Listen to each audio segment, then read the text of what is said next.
This week on the Talk Heavy Show. And that's how they feel. They feel like there's no hope. They feel that like there's no joy, no love, no peace. And they feel it constantly. Even when they're around people. There are people that be around people and feel alone.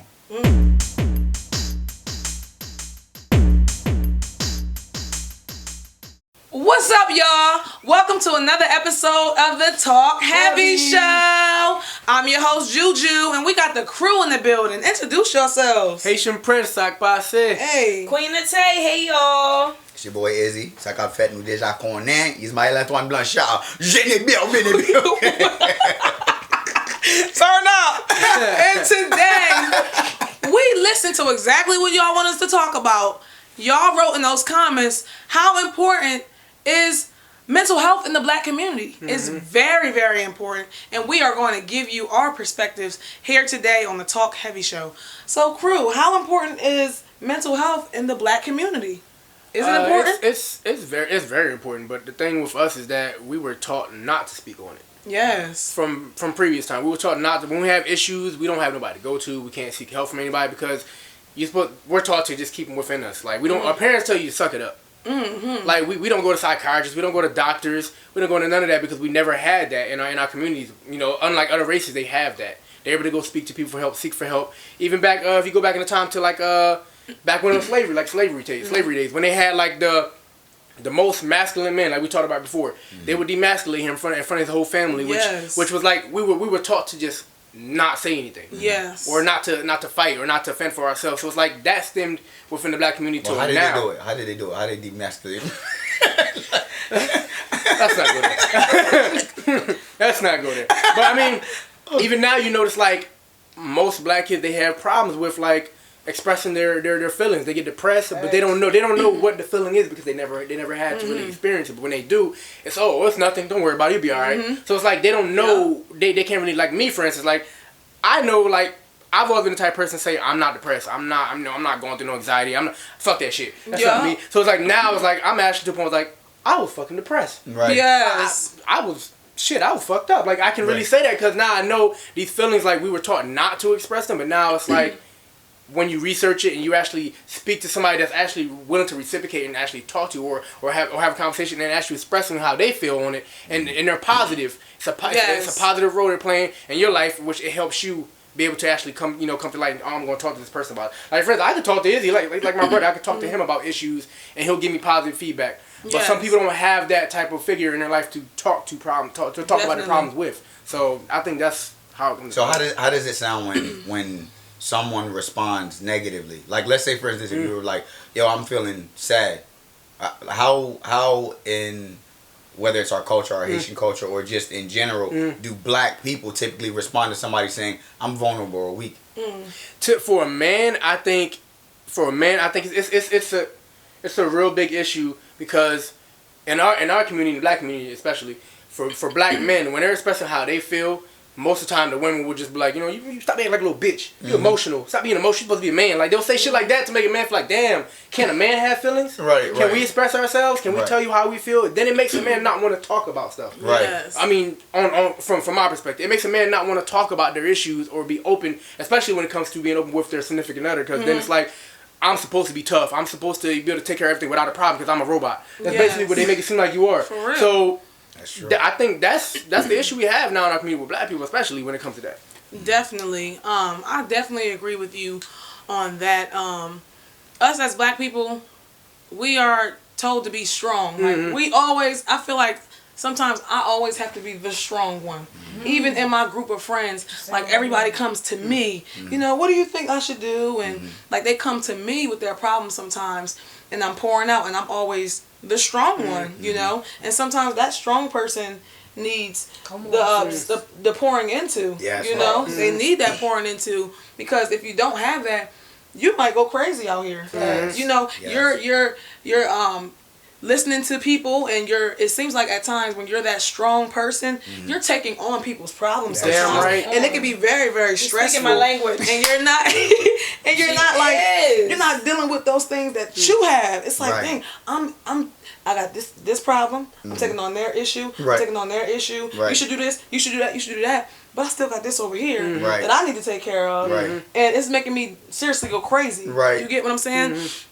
And like another thing, a point that I wanted to hit is like trauma. It could be like childhood trauma can really affect mental health, because you can be carrying an issue that you then dealt with when you was 5 and 6, Right. all the way in your 40s, Right. for decades. Or till you die. Till you die. People problem. really be dealing with childhood issues and childhood trauma that we do not know how to. We never had the Also- information on how to handle these things. Also, when it's a secret, like say for instance, something Secret. happened when you're a child, Family your secrets. family say, don't say nothing. Yeah. Don't ever say nothing. But it's like when you, that's what's really holding you back and what's It making is. you feel this way, and you can't express it. You can't express It's it. like, damn, I want to release this. I want to let it out. But damn, if Yeah. I do, my family gonna be mad at me. They're They're gonna gonna hate be me. mad. So it's like all of that. Also, it's just a fucked up thing. But you know, when you do that, you feel so much better. Damn Like right. when you actually release that Damn thing, right. it's like you just purging your soul from like something that's been like, Nothing. That yeah, is something that you've getting been it. clenching on so tight for years. Come on. And when you actually like confess that thing and you actually try to change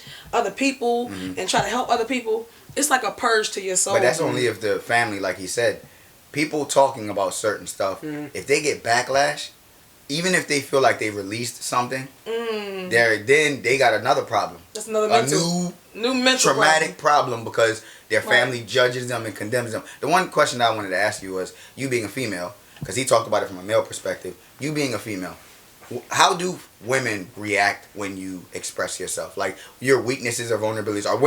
Do women prey on it, or do they get back at you by telling it later, or do they like? I mean, most of the time, because you know women are catty. Let's agree to that. Most of the time, it can be to throw it back in your face if you have a disagreement with this woman. But what about initially? Like how do women respond to, girl, I'm feeling bad or whatever? Well, First. We give advice. I know you some give people advice. Yeah, I advice. try to Yeah. give advice. You know, I try to help out my sister or my friend or even my mom. Sometimes my mom might just want to call me and talk, and I'm like, it didn't used to be like this. You know, my mom actually, I used to look up to my mom like, oh, strong black woman, black woman.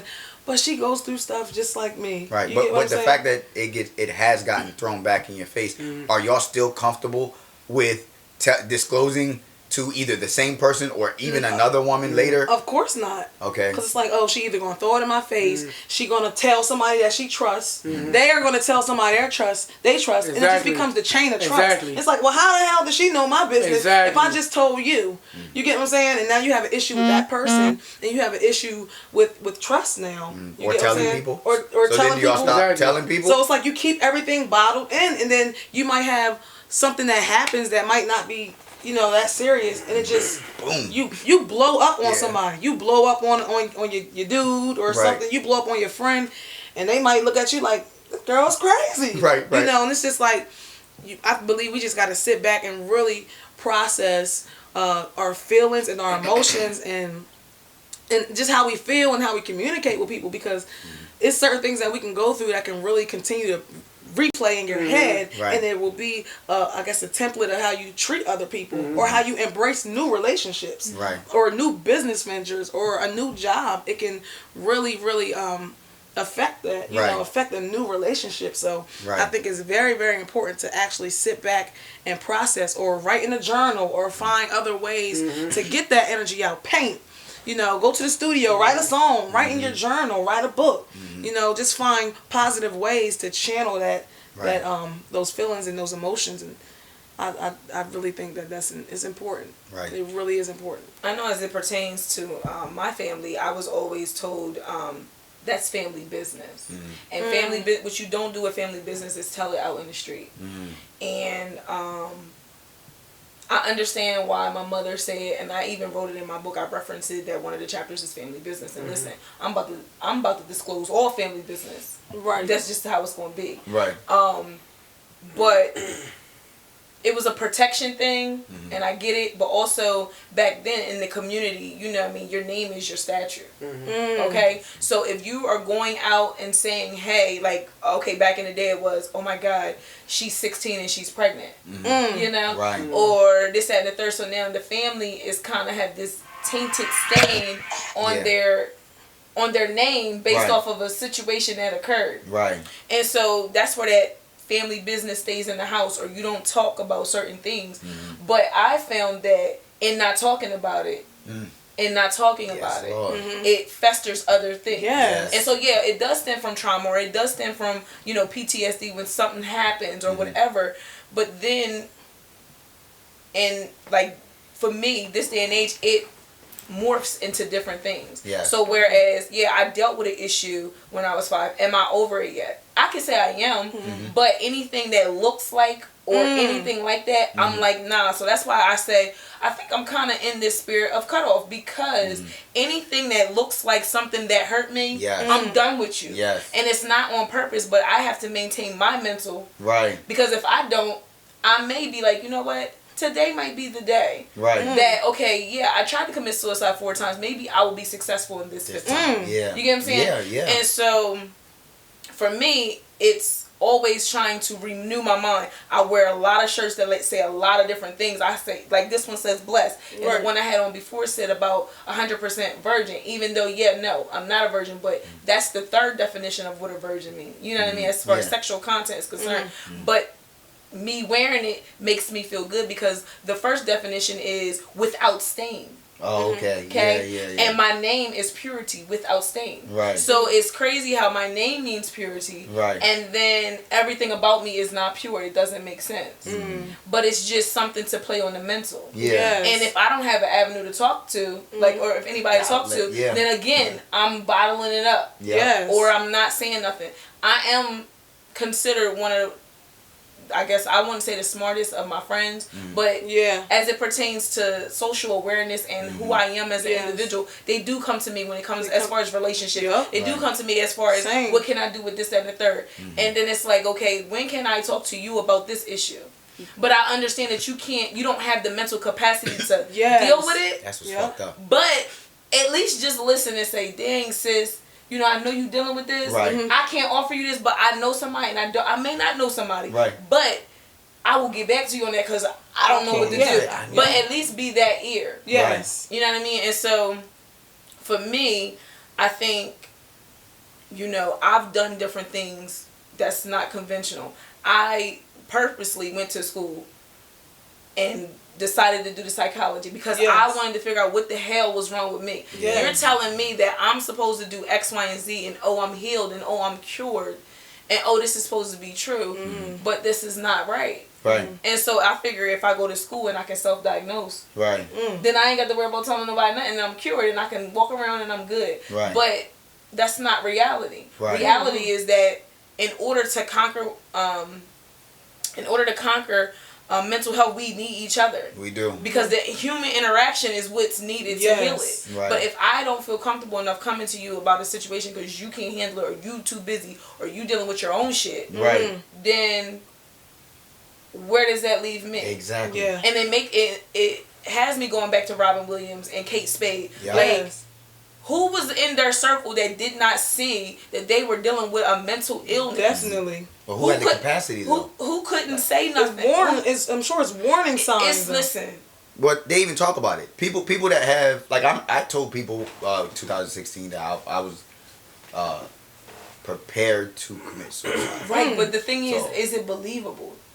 And it doesn't even. But my whole thing is, I'm glad I'm in the field that I'm in because I don't have to believe you or not. Right. If you say that, right. I'm making the call. Right. Crisis center, you need to get here now. My people say I don't care if it's a false alarm or not because my cousin had her brother go and get in the car, take his girlfriend, take his baby, get in the car, and he's been saying it for months, right? So he get her in the car, he boom shoot himself right in the head. What? So in it's front of that in front of her. So it's that serious. Yes. So when people is saying it, it's like, we're black and we're supposed to be strong and we're taught to be this individual, but at the end of the day, I can only be as strong as the people around me. Yes. True. And when I get tired, I need to know that I have people holding my arms up. Right. Because if I'm the one that has the promise, if I'm the one that's supposed to, push this vision forward, what happens when I get tired? Does the vision die? Right. It shouldn't die. Right. I should be like, Izzy, hold this arm up. Haitian Prince, hold this arm up, and let's get it. Right. Yes. But we don't have that type of unity within the community. We don't care enough. And we don't care enough. It's always about me and what I got going on and what I'm doing. That's and what true. I'm doing is way more important than what you got going on. Right. And a quick story, and then I'll be done. I had a conversation with my best friend a couple months back, and I said, hey, it's mental health awareness. I think it was day or month or something. And I said, I was just calling to see how you were doing because you know strong people need support too. Yeah. And she took it and flipped it. Well, I got a lot going on. I said, because she understands that I be dealing with a lot. I said, although I have my own issues and stuff, I was calling to check up on you. Right. But you missed it and thought that I was like Trying to vent. trying to say something. I was like, no. I thank God that I have people in place that I can pick up the phone at any time. I really do. And they don't even live in this state. Right. Wow. And if I needed them to come way from South Carolina, I am dealing with this, they're getting in the car and they're coming up here to make sure that I'm straight. Right. I don't have that support here in Delaware. I do have my mom, because I know she probably going to watch and be like, yes, you do, you got me. Yes. But at the same time, my mom is supposed to do these things. Right. It's different. I can disclose a lot more at people at my own level versus my mom. But, you know, so I thank God that people are in my life because that was my prayer, that I'm dealing with this issue and I want to live. Right. Like, I really want to live. But I don't have nobody that can accept me for me. Right. And all my issues and traumas. Right. And then be okay to handle it and deal with it and not get tired like, oh my God, here she go again. Yeah. But that's hard. it's hard That is very because hard. it's like an up and down roller coaster. But when you, like, for me, this year has been like one of the best years for me because I've actually been like, okay, instead of me focusing on the past and what had and what could have been and what should have been, let me focus on what I got right now. What I got right now is we starting businesses. We're doing this. I'm finishing up my last book. I'm almost done school. I got one more year left, and I have all these things going on. So instead of me focusing on what coulda, shoulda, woulda, let me leave my legacy now because I don't know what's going to happen. Right. And so as like I told my mom, so I'm getting a tattoo. I don't have any. She's like, what are you getting? I was looking up the tattoo to get. I'm getting a semicolon because what it means is it's a mental health awareness type of thing. And basically it says that although I wanted to do X, Y, and Z, I'm going to continue. And so I'm getting it because I told my mom, listen, sometimes I need to remind myself, dog, you need to continue. Because I don't feel like it. Yeah, exactly. I don't feel like it. Right. She's like, it's a tattoo. I said, Jesus had a tattoo. But that's another stuff. But yeah, so what I feel like for people who are dealing with mental health issues, whatever it is that you need to do to get you right, then do that. Right. Your life is valuable. You are needed in the community. Yes. And we need each other to survive. Right. Yes. So that's all I got. Right. The one last point that you just made, there's a reason why, like with the whole soul events, it says your voice matter, your story matter, you matter. Yes. One of our biggest problems on a soulish level and a spiritual and mental level is we either don't feel like our speech, like us as people, our entity, we don't matter. Or at our lowest points, that's what we feel. People at their lowest, like anger is not your lowest. Sadness is not your lowest. Even like, rage, depression, those aren't your lowest. Your lowest is when you don't want to exist anymore. When you feel like existing is such a problem that you can escape the problem by being dead. Wow. Now, I think the one there's 2 points that I'd like to make. The one is when it comes to one of the narratives, and this is not to condone suicide because I'm not in that, and I don't want anyone to kill themselves. I feel like everybody's life does matter and things of that nature. So not too long ago, one of my peoples, they committed suicide. So and one of the things that I've said during this, because I've talked to a lot of people about it and I'm still dealing with it. It's gonna take a good 3 months for me to not feel as heavy as I do about the fact that somebody that close killed themselves. Is if you tell somebody, hey, it's selfish for you to kill yourself because you're not worried about the hurt and pain that you're gonna cause to other people. Now these people that are saying it's selfish of you, You wasn't there. now, even if they are there. No, I'm saying like to protect me. Yeah, but what I'm getting at is they're saying it's selfish to commit suicide. It's selfish for you to want someone to live in hell. Do we have a problem with the concept of people being in hell? Obviously, a lot of people do. It's the thought of hell that has a bunch of I'm not gonna characterize them, but a bunch of people that are religious, Yeah. trying to do right and trying to earn their way into heaven. So there's a lot of people, just the sheer thought of anguish, pain, torment forever. They're like, oh, man, I'm gonna try to do right. If someone's living and that's how they feel like there's no hope. They feel that like there's no joy, no love, no peace, and they feel it constantly. Even when they're around people. There are people that be around people and feel alone. The people with all of the biggest smiles, where we go back to Robin Williams. Yes. Hey, he makes everybody laugh. It's like this, but while he makes you laugh, he himself is alone, sad, depressed inside. And he wishes he could feel as happy as the people that are outside of him. And he's prompting their happiness, and he's like, who the fuck gonna make me happy? Yes. And it's nobody. Now, the second part to that is, in terms of, so at the same time that my cousin committed suicide, that same day, my wife's friend's sister, she's been suicidal. She's told her family how she be feeling and stuff like that. You see how you said you call to get help. You be like, you need to get some help. This woman went to a psychiatrist every week. She had a support cast. And she took pills. So like, there are certain people that it's not an external. There's not E equals MC squared where the solvent is just somebody go over there and make them laugh. Yeah. Right. People kill themselves, and also to go further with that, or furthermore, there's everybody not wired the same. Like, with us, for the most part, it could be the worst or the primary reason why we have mental health or mental defects is because we replay past traumas, past or present traumas. That's one of the biggest parts, and we replay it. We do it consciously. So there's that, but the problem with that is, so we feel a certain way if we replay it, or if somebody treats us bad. We're like, oh, people ain't treating us like we're valuable. People don't treat us like we're smart, or like we matter, or that we're intelligent, or they want to be around us. They don't make us feel desired. All of those types of things are what prompted. So it takes an external thing for us to feel a certain type of way. Yes. Then our brain, from those thoughts and those feelings, like release certain shit, and synapses take place, and then we go to the sunken place. But with them people, there's people. It's not the external thing. Imagine if inside of your brain it does that for no fucking reason. The pills don't stop that shit. Right.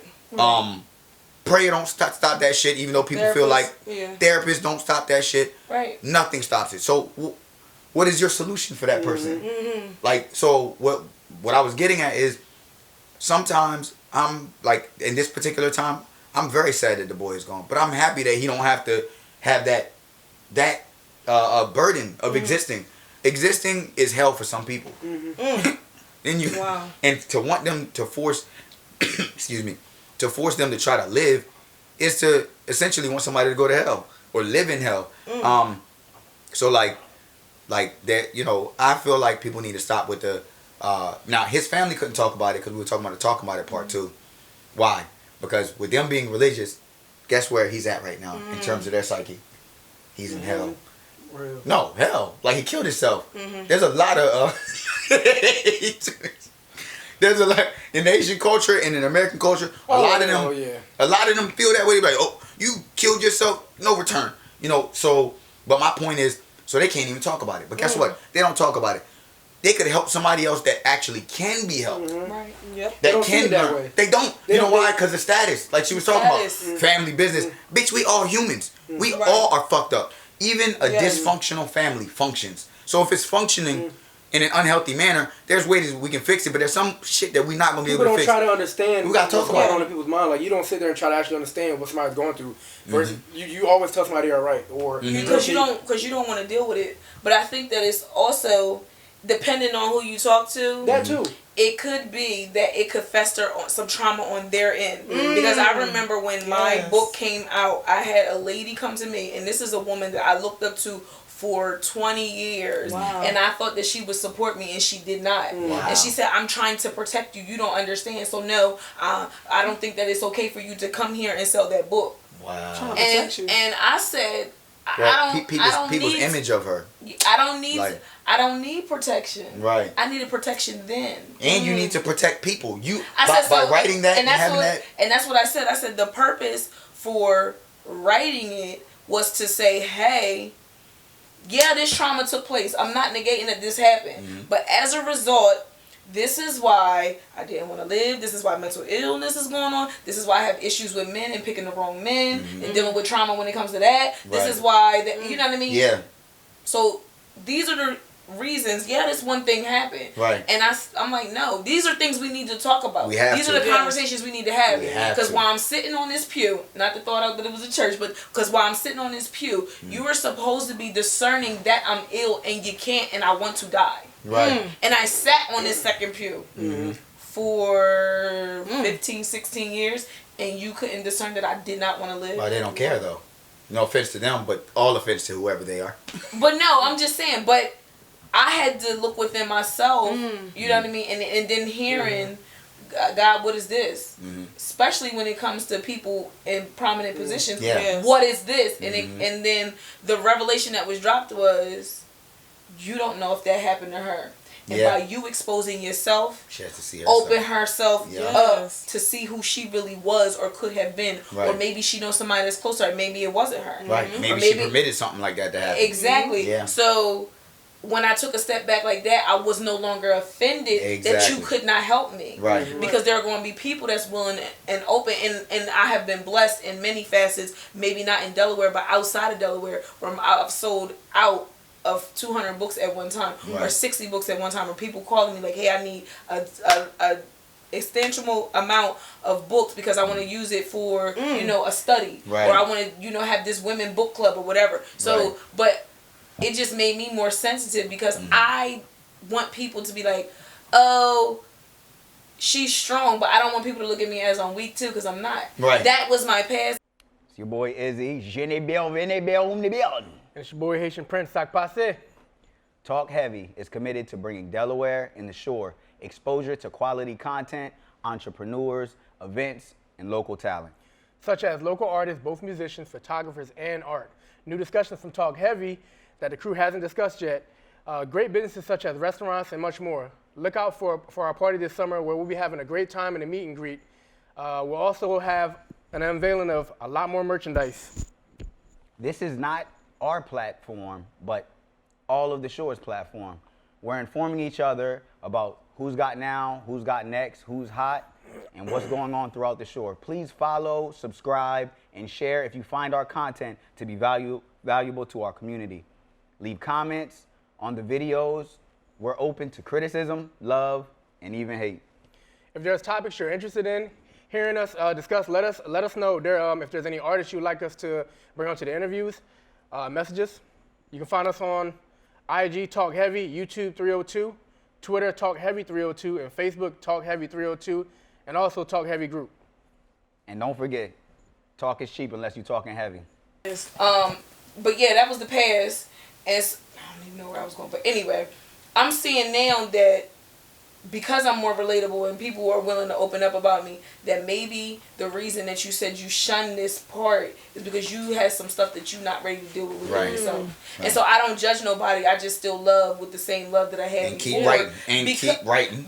Okay, I will keep writing. And keep writing. Y'all expanding my brain, writing different stuff now, not just books, but you know, I just feel like everybody needs somebody. Yes. And even if it's just a pull up or if it's just a, hey, I hadn't talked to you in a while. How are you doing? That is more than enough. Most people don't really want, well, what you doing? How you been? They don't want the whole rundown of what you know. You don't want people in your business like that. But at the same time, you want to be friendly. Show yourself friendly. It don't take nothing but 5 seconds to send a text message. Hey, I was just thinking about you. Making sure that you straight. You all good? Everything good? All right, great. Have a good day. Definitely. Definitely. The one last point that I would like to make is the. I liken it unto this when it comes to mental health because I'm very serious about mental health. I'm very, very like I could talk about it by myself for an hour, hour and a half, easy, easy. Right. But to simplify it, how I would like for people to understand our feelings and our experiences is look at a negative experience as a seed. It's only a seed when it's like, imagine an experience happens and it's negative energy, and let's say you cover it, then it becomes a seed. This seed you obviously covered, so it wasn't released. It was covered. So then you put it in the ground. So then you hide it. That means you don't deal with it. Let's say more events transpire. What that actually does is it's essentially rain and water. Split. And then So then when that seed starts to, sprout, and the more that we don't like deal with it, what happens is when it grows, you see it. We see it and we don't, you're like, I don't like that part of myself. So what do? You try to cover it up, hide it again. But the hiding it at this point is watering it and giving it sunlight. So let's say it sprouts more, and then you continue to not, you continue to give energy into that way, it produces fruit. Because first you prune it, so then it produces fruit. What happens with the fruit? You eat it. You eat it, it becomes more of you. So not only was it just one part that was external, but it becomes something that we feed ourselves. And then that's what we eat. That's basically our food. Because if it kills you. It kills you. Because there comes a point where if you keep eating something that's toxic, something that's unhealthy, then, but now mind you, this is more so, I'm talking about the rotation of thoughts, or the thought. Like when you talk about renewing your mind, like I already know where you were coming up from in terms of scripture or whatever, but the renewal of the mind is imperative, and it's extremely important. So at all times throughout the day, be mindful of your thoughts. Be like, if you're aware of your thoughts, then you can find out your triggers, and then build also different thoughts. Like be like, all right, when this comes up, I literally tell myself, like, what I'll hear is, this is how I hear it. I'll hear it like, because usually this is my biggest problem, like me wanting to be liked and loved, and not by everybody. It was by the people that I cared for, people that I gave energy to, people that mattered a lot to me. So I would exert a lot, and then when I exerted and it's not reciprocated, I took it personally. It was like, what I interpreted it as was, I'm not worthy, or they see me as just their slave servant. That's facts. Yeah, that's so with me knowing how my thought pattern goes, when someone does me wrong, and I think about it the way that I think about it, it's not even me that's thinking about it. I just know that that's the way that my brain works.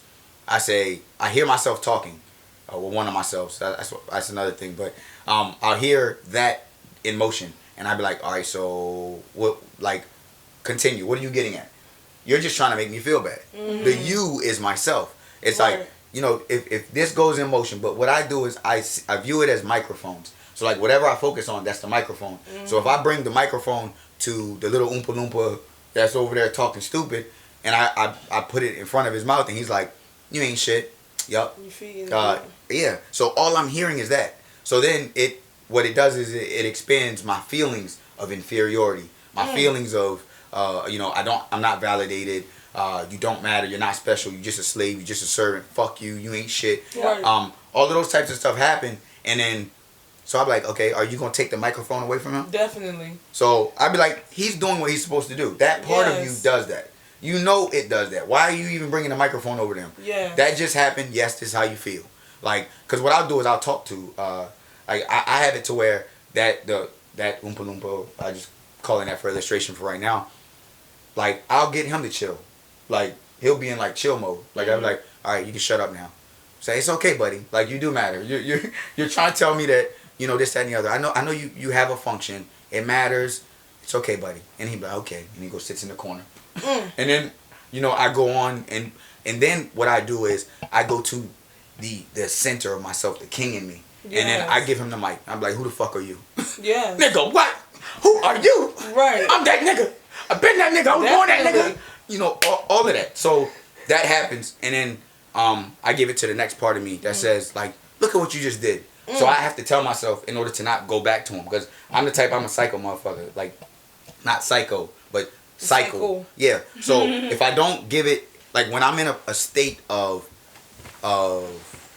like, it's like trauma. If I'm in a state of, this can be a traumatic event, because for me, it doesn't have to be something when I was a child. Like, the little boy in me right now, when people mistreat me, that shit really fucks with me. Like, really does. So if it does, what happens, it can become trauma. So what I do is, I do that process that I just said, but then I give it back and forth to like 3 or 4 people that, like, the other 2 will function as, look at what you just did.